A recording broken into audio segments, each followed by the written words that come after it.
Assalamualaikum warahmatullahi wabarakatuh. Perkenalkan, nama saya Awi Saputra dengan nomor NIM 2208 Di sini saya akan menjelaskan pada nomor 1 pengertian pendidikan Pancasila dan kewarganegaraan. Pendidikan kewarganegaraan dalam arti luas yang mencakup pengalaman belajar di SMP, SMA maupun perkuliahan, yaitu dia mengajarkan tentang lingkungan keluarga dan organisasi keagamaan di masyarakat dan di dalam media. Kemudian, pendidikan kewarganegaraan menjelaskan bahwa pendidikan nasional berfungsi mengembangkan kemampuan dan membentuk watak serta peradaban bangsa yang bermartabat dalam rangka mencerdaskan kehidupan bangsa yang bertujuan menjadi warga negara yang demokratis serta bertanggung jawab. Baik, itulah dia jawaban nomor 1. Sekarang saya akan menjawab pertanyaan dari nomor 2. Apa landasan dijadikannya Pancasila sebagai dasar dan sumber hukum negara Indonesia dan sebagai falsafah negara? Landasan dijadikannya Pancasila sebagai dasar dan hukum negara Indonesia ada 4 landasan. Yang pertama adalah landasan historis, landasan kultural dan landasan yuridis. Satu lagi landasan filosofis. Itu yang menjadi landasan mengapa Pancasila menjadi landasan sebagai dasar dan hukum negara. Itulah dia jawaban daripada nomor 2. Sekarang saya akan menjawab nomor 3. Jelaskan apa yang dimaksud dengan konstitusi serta sebutkan konstitusi Indonesia. Yang dimaksud dengan konstitusi adalah keseluruhan peraturan-peraturan baik yang tertulis maupun yang tidak tertulis yang mengatur secara mengikat tentang cara penyelenggaraan pemerintah dalam suatu negara. Pendapat lain yang mengatakan bahwa arti konstitusi adalah dokumen yang di dalamnya terdapat aturan-aturan untuk menjalankan suatu organisasi pemerintah. Dalam hal ini, konstitusi tidak selalu berupa dokumen tertulis, tapi dapat juga berupa kesepakatan politik, negara, kekuasaan, pengambilan keputusan, kebijakan distribusi maupun alokasi. Konstitusi di Indonesia juga mempunyai 2 konstitusi, yaitu konstitusi tertulis dan konstitusi tidak tertulis. Hampir semua negara di dunia memiliki konstitusi tertulis atau undang-undang dasar yang pada umum merupakan pembentukan pembagian wewenang cara bekerja sebagai lembaga kenegaraan serta perlindungan hak asasi manusia. Negara yang dikategorikan sebagai negara yang tidak memiliki konstitusi tertulis adalah Inggris dan Kanada. Diduga kedua negara ini aturan dasar terhadap semua lembaga-lembaga kenegaraan dan semua hak asasi manusia terdapat pada adat kebiasaan dan juga tersebar di berbagai dokumen. Konstitusi suatu negara pada hakikatnya merupakan hukum dasar tertinggi yang memuat hal-hal mengenai penyelenggaraan negara, karena suatu konstitusi harus memiliki sifat yang lebih stabil daripada produk hukum lainnya.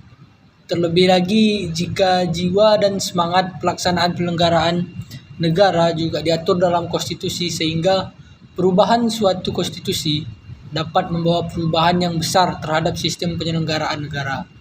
Bisa jadi suatu negara yang demokratis berubah menjadi otoriter karena terjadi perubahan dalam konstitusinya. Baik, itulah dia jawaban dari nomor 3. Sekarang saya akan menjawab pertanyaan dari nomor 4. Sebutkan contoh perilaku konstitusional warga negara dan contoh konstitusi dan pertahanan nasional di Indonesia. Contoh konstitusional warga negara adalah hak asasi manusia tertentu yang hanya berlaku sebagai hak konstitusional bagi warga negara.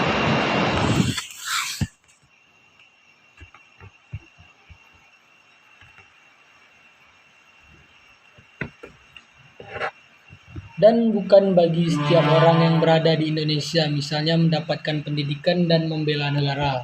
Hak asasi manusia tertentu meskipun berlaku bagi setiap orang, tetapi dalam kasus-kasus tertentu, kasus bagi warga negara Indonesia, berlaku keutamaan tertentu. Misalnya bagi warga negara berhak mendirikan partai politik, hak warga negara untuk menduduki jabatan-jabatan yang diisi melalui produser pemilihan baik secara langsung maupun tidak langsung oleh rakyat, misalnya menjadi presiden, wakil presiden, anggota DPR, kepala daerah, dan lain-lain. Untuk hak ketahanan nasional Indonesia, hak warga negara untuk diangkat dalam jabatan-jabatan tertentu, misalnya jabatan menjadi TNI, polisi, ataupun aparatur sipil negara. Hak untuk melakukan upaya hukum guna melawan atau menggugat keputusan-keputusan warga yang dinilai merugikan hak konstitusional warga negara yang bersangkutan, contohnya setelah adanya keputusan kemudian mengajukan banding di pengadilan, pengajuan ke kasasi atau ke Mahkamah Agung, dan lain sebagainya. Baik, itulah dia jawaban dari nomor 4.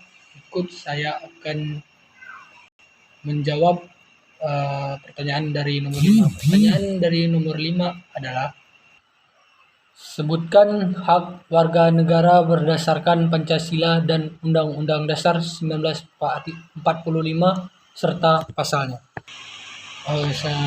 Jawaban dari nomor 5 adalah hak untuk hidup, hak untuk kemerdekaan dan keamanan fisik, hak menghargai kepribadiannya, hak untuk mendapatkan yang sama dalam hukum, hak untuk masuk dan keluar wilayah suatu negara, hak mendapatkan kebangsaan atau kewarganegaraan, hak memiliki benda dengan cara yang sah, hak untuk mengeluarkan pikiran dan perasaan, hak untuk memilih dan memeluk agama, hak untuk bebas mengeluarkan pendapat, hak untuk mengadakan rapat,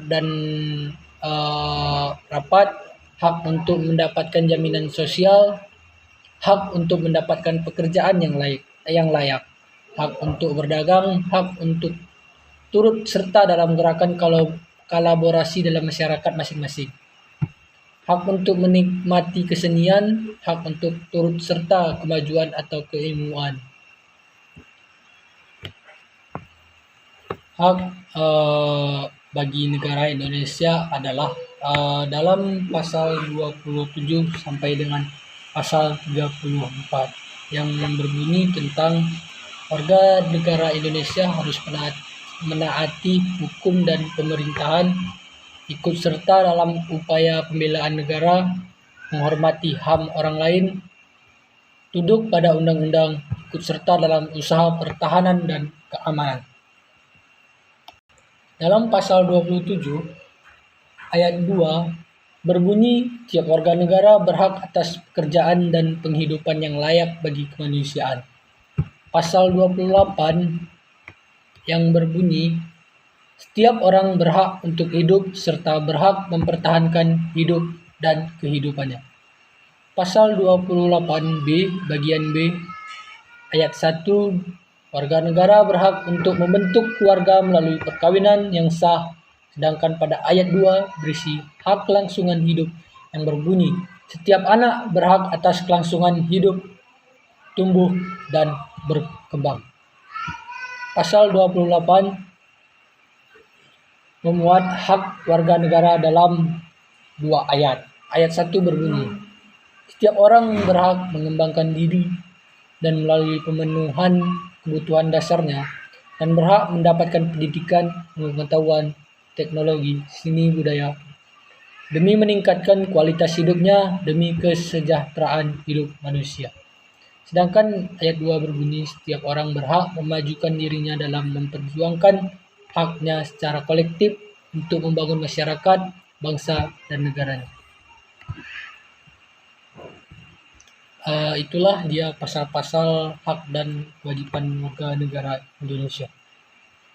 Saya akan menjawab pertanyaan dari nomor 6 yang berbunyi, sebutkan nilai-nilai ketuhanan dalam Pancasila.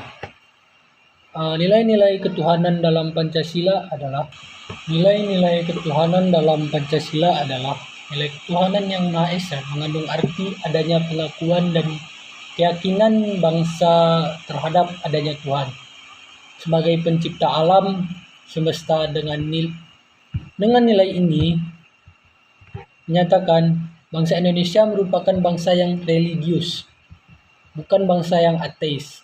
Nilai ketuhanan juga memiliki arti adanya pengakuan. Pengakuan ini disebut dengan kebebasan untuk memeluk agama, menghormati kemerdekaan beragama, tidak ada paksaan, serta tidak berlaku diskriminatif antar umat beragama. Baik, itulah dia jawaban dari nomor 6. Sekarang saya akan menjawab pertanyaan nomor 7. Jelaskan bagaimana reaktualisasi Pancasila dalam etika dan budaya rakyat Indonesia.